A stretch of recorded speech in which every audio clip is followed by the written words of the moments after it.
journalism aba masigi profession sidi ayam bana koi profit ki nati hajari sumna kitang nationalism marai ba mara din sibi feelings leba ki service tong ba ayam bana paumi to wasing si ayam ba maina oiso oibu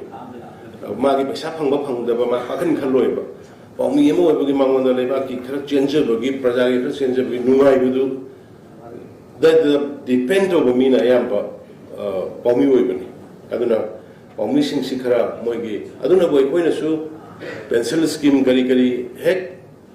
hengkat handana kokol handana phajana dia koi government side su kan hona jabani paumi khudima koi CMST ki cover to robani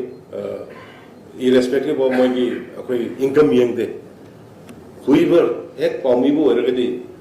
koi ki minister actual ki tembang ki free lying la manga loina cover to ba even hawkers sing ne koi modu cover to wi ba koi masen